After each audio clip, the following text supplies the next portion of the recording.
जी next हमारे पास है basic hydrostatic equation. To obtain an equation for the determination of pressure field within the fluid under the action of gravity force। मतलब हमने एक ऐसी equation जो है वो हासिल करनी है जिसमें हम प्रेशर फील्ड जो है वो फाइंड कर सकें under the action of gravity. तो हाइड्रोस्टेटिक इक्वेशन को आप स्टेट कैसे करेंगे? Applying Newton second law of motion to a fluid element in static equilibrium under the action of pressure and gravity results in a set of equations known as basic hydrostatic equations. मतलब याद रखें कि ये equation आपने जब drive करनी है तो फ्लूइड जो है वो एट रेस्ट है। ठीक है। तो करना क्या हमने हमने वहां पर Newton second law of motion को यूज करना है एक फ्लूइड एलिमेंट के ऊपर। तो जो कि स्टैटिक इक्विलिब्रियम में होगा अंडर द एक्शन ऑफ, एक तो उस पे प्रेशर एक्ट कर रहा होगा और एक उसके ऊपर ग्रेविटी एक्ट कर रही होगी। और ये आपको मैंने बताया था कि प्रेशर जो है ये सरफेस फोर्स होती है और ग्रेविटी जो होती है ये बॉडी फोर्स होती है। तो उसके ऊपर सरफेस फोर्स भी एक्ट कर रही है और बॉडी फोर्स भी एक्ट कर रही है। तो जब हम इसके ऊपर न्यूटन सेकंड लॉ अप्लाई करेंगे इन दोनों किस्म की फोर्सेस के जेर असर, तो नतीजे में हमें इक्वेशंस का एक सेट मिलेगा। उन इक्वेशंस को हम नाम देते हैं जी बेसिक हाइड्रोस्टेटिक इक्वेशंस। जी इसकी डेरिवेशन की तरफ चलते हैं कि let us consider a fluid element in a large body of fluid in static equilibrium having dimensions dx, dy and dz। मतलब हमने एक फ्लूइड एलिमेंट सपोज कर लिया है जैसे ये शक्ल में दिखाया हुआ है। इसकी डायमेंशन dx, dy और dz हमने सपोज की हुई है। अच्छा इसके अलावा हम क्या करते हैं, सपोज कर लेते हैं कि P be the pressure eight centroid of element. मतलब वो जो आपने क्यूबाइड जैसा एलिमेंट लिया हुआ है फ्लूइड का, उसके सेंटर में हमने सपोज किया है कि प्रेशर पी है। The pressure at the centre of various faces of the element band can be computed with the help of Taylor's theorem. तो टेलर्स थ्योरम की मदद से आप जो उसके फेसेस हैं वहां पर प्रेशर कैलकुलेट कर सकते हैं। इसका क्या मतलब है देखें। सपोज ये इस तरह का मैंने एक फ्लूइड एलिमेंट बना लिया हुआ है।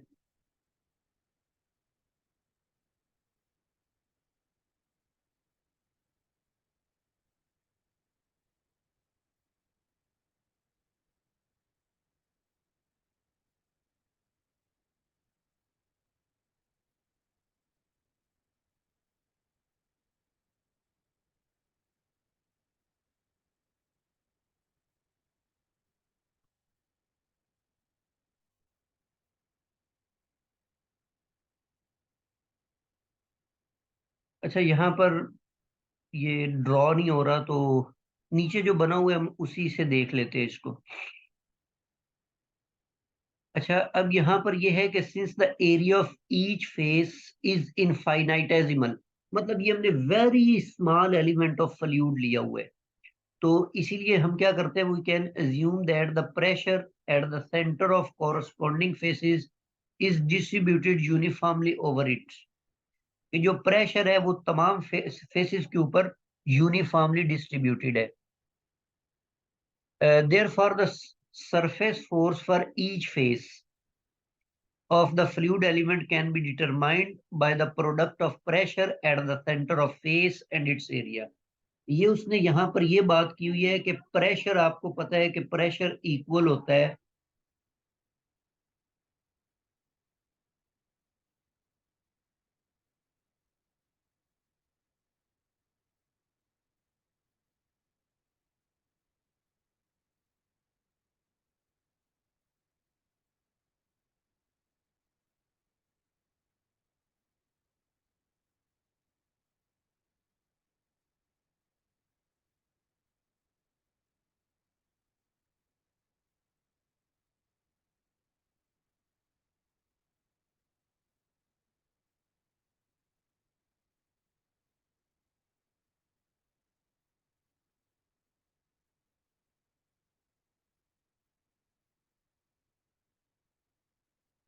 जी, प्रेशर को हम यूं डिफाइन करते हैं, फोर्स पर यूनिट एरिया। तो यहां से अगर आप फोर्स की वैल्यू निकालें तो फोर्स फिर इक्वल होगी प्रेशर इनटू एरिया। तो यहाँ ऊपर उसने यही बात की हुई है कि the surface force for each face, surface force for each face of the fluid element can be determined by the product of pressure at the center of face and its area। जी, अब आप यहाँ पर देखें, ये fluid element है, ये मैंने centre में प्रेशर को सपोज कर लिया है कि वो पी है। तो अब आपने इस फेस के ऊपर ये प्रेशर कैसे फाइंड आउट किया हुआ है? If P is the pressure at centroid of the fluid element, then pressure at the left face। अच्छा, पहले हम लेफ्ट फेस का कैलकुलेट कर लेते हैं कि उसको हम किस तरह से फाइंड आउट करेंगे। अब देखें यहाँ पर जो प्रेशर की वैल्यू है,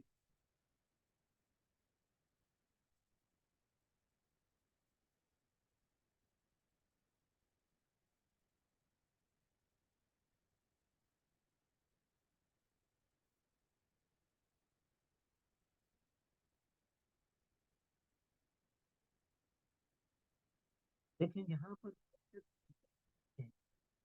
ये जो क्यूब है इसकी विड्थ हमने दी अलोंग वाई में, वाई की है इस फेस में, तो वो डी वाई हमने लिया। इसका मतलब है कि सेंटर में प्रेशर ई था। जब हम मूव करेंगे नेगेटिव वाई की तरफ तो प्रेशर में चेंज पैदा होगी, लेकिन नेगेटिव डायरेक्शन में होगी। तो इसलिए प्रेशर में कितनी चेंज पैदा होगी, पार्शियल टी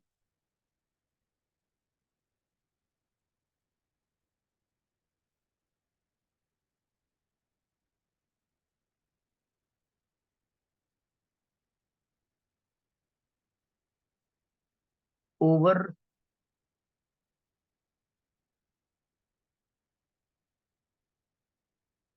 अच्छा, ये pressure with respect to Y change होगा, क्योंकि ये वाई से जब हम इस फेस की तरफ मूव करेंगे ओ ए एस टी, तो ये अलोंग वाई एक्सिस मूव करेंगे ना, लेकिन ये नेगेटिव वाई, तो इसलिए माइनस कर देंगे। अच्छा, हमने मूव कितना करना है, मूव हमने डिस्टेंस करना है, टोटल डिस्टेंस डी वाई है जो मैंने यहाँ पे लिखा हुआ है, लेकिन हमने तो हाफ करना है, तो इसीलिए वो आ जाएगा D Y divided by to.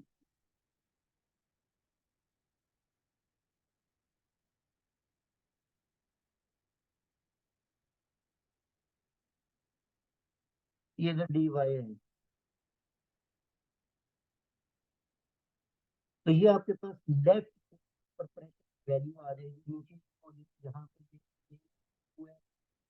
तो इसी तरह राइट के ऊपर आप जाएंगे तो ये आप मूव कर रहे हैं टुवर्ड पॉजिटिव एंड, मतलब पॉजिटिव वाई एक्सिस की तरफ, इसलिए यहाँ पर प्लस के बजाय माइनस के बजाय प्लस यूज करनी है। इस तरह ये जो अपर फेस और लोअर बैक, इन तमाम के ऊपर प्रेशर पैदा होगा, ये तमाम प्रेशर हमने फाइंड आउट कर लिए हैं। तो अब यहाँ पर ये जो आप प्रेशर, मतलब ये इस फेस के ऊपर प्रेशर है। अगर आपने फोर्स बनानी है तो ऊपर मैंने आपको बताया है कि प्रेशर को आप एरिया से मल्टीप्लाई करके तो वो जो है ना आपके पास बन जाएगी। तो अब यहाँ पर देखिए फेस जो है ये O D E face, O D E C, ये आपके पास ओ है, ये बी है, और ये सी, और ये मतलब बैक फेस की बात कर रहे हैं। तो उसकी जो लेंथ है वो डी वाई है और हाइट उसकी डी ई है। तो इसीलिए एरिया जो है वो बन जाता है आपके पास डी वाई और डी वी। मतलब ये साथ में स्पेस का एरिया लिखा हुआ है। तो इसी तरीके से यदि आपके पास प्रेशर और एरिया कर दिया है, तो इस तरीके से तमाम फेसेस के ऊपर जो सरफेस फोर्स की वैल्यू निकल आएगी। तो अब हम बात करेंगे net force acting on the fluid element.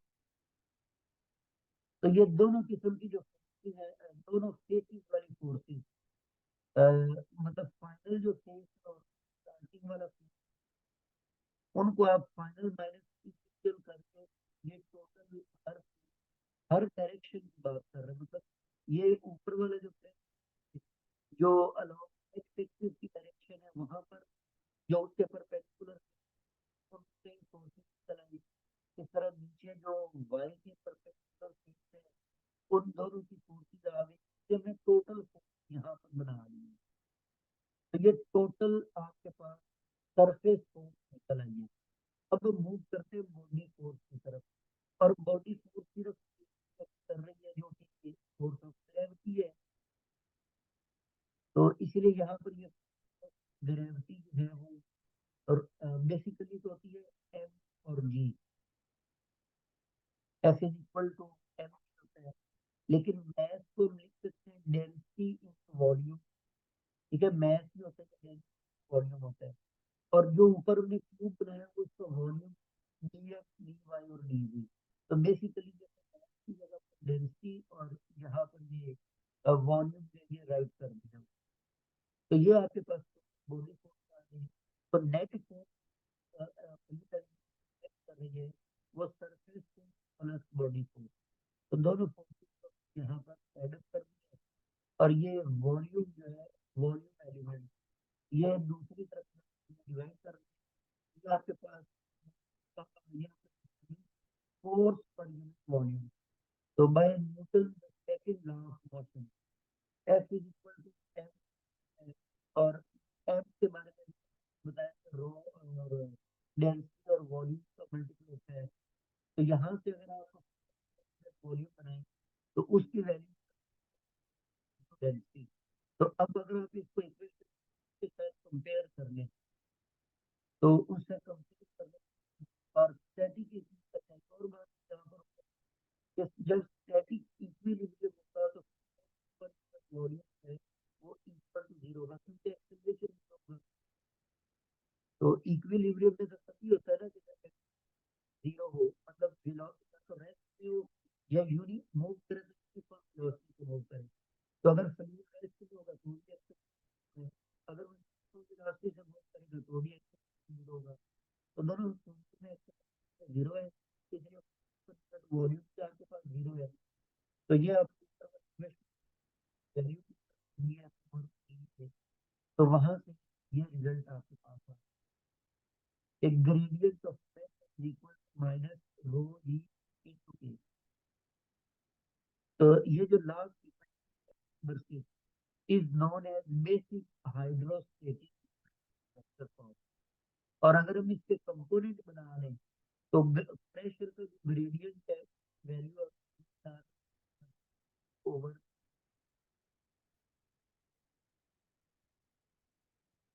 इधर बना लेते हैं। तो ये यहाँ पे बेसिकली राइट हो रहा है पार्शियल एक्स, फिर यहाँ पे आई यूनिट वेक्टर आ, वो ग्रेडियंट की आप देख सकते हैं।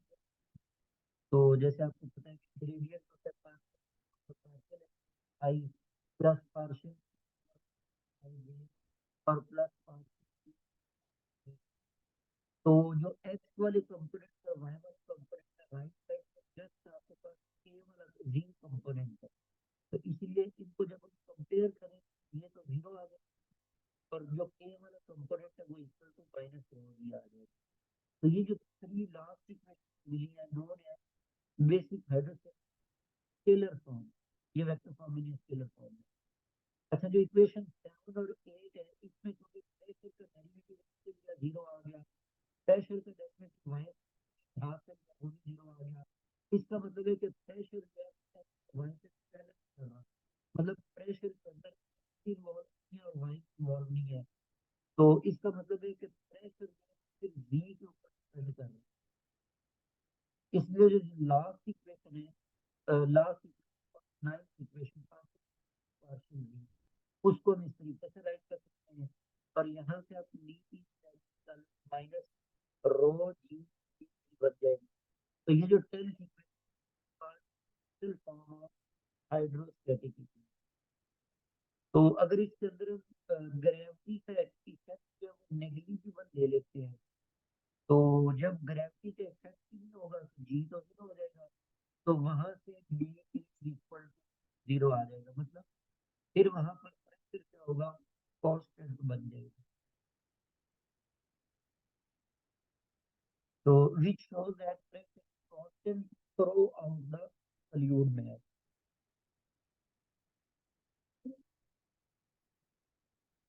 अच्छा, अब हम वन डायमेंशन बात करते हैं। To determine the pressure vary within a static, तो ये इसका एक यूज है। To find the to find the pressure, मतलब दो दरमियान इस सिस्टम कर सकते हैं। तीसरा यूज है use for both compressible and incompressible fluids. और हाइड्रोस्टेटिक पर इनकंप्रेसिबल बात करें तो उसमें तो डेंसिटी कांस्टेंट होती है।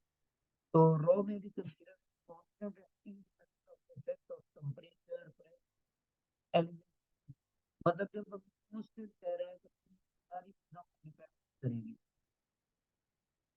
तो ये जो इक्वेशन नंबर 10 11 का नाम टी को हमने सोच कर लिया कि जी के ऊपर प्रेशर है, और पी नॉट जो है जी नॉट पर है। अब डेंसिटी तो क्योंकि कांस्टेंट थी इसलिए हमने इसको इंटीग्रल और इक्वेशन सिंपलीफाई होकर ये फॉर्म अडॉप्ट कर लेंगे। तो sometimes it is convenient to take a position of the coordinate system at the surface and measure the distance v down direction. So in this case, use v naught minus v equal to h. तो फिर ये last यहाँ पे तरह से बन जाएगी। तो यहाँ से आप प्रेशर डिफरेंस लोग कर सकते हैं। This is the form hydrostatic और incompressible fluid, also manometer again. It can be used to find the pressure at any point within a fluid static equilibrium. When the pressure is known, मतलब जब आपको पता होगा तब आप इसको find करें। अच्छा, नेक्स्ट आपके पास टू पॉइंट्स, दो पॉइंट्स के दरमियान आप प्रेशर जानेंगे। तो ये जो लास्ट ड्राइव की हुई है, तो सेकंड पॉइंट पोस्ट करने से V1 है, तो whose corresponding pressure P1। तो उस सूरत में ये अबव T को आप रिप्लेस कर देंगे P1 से और V को रिप्लेस कर देंगे V1। तो अब आपके पास जो सूरत हाल है वो तरीके से आ गई। तो ये अपने दोनों पापा कंपेयर करके इस तरह से लिखेंगे। P नॉट को ले गए दूसरी तरफ और उस तरफ जो नेगेटिव टर्म उसको हम इस तरफ ले आएंगे। Since the location of points are arbitrary, मतलब कोई दो अलग अलग पॉइंट लिए हुए यहाँ पे भर दिए होंगे, तो we may have more general form. तो इसको मजीद जनरल फॉर्म में ज्यादा पॉइंट लिखे तो लिख सकते हैं। और लास्ट में 14 15 और 16 फॉर्म ऑफ फ्लोरेसेंस प्रिंसिपल। तो यहाँ तक ये टॉपिक आपका कंप्लीट है। आप देख सकते हैं इसको आप रीड आउट कर लें, अगर इसमें है तो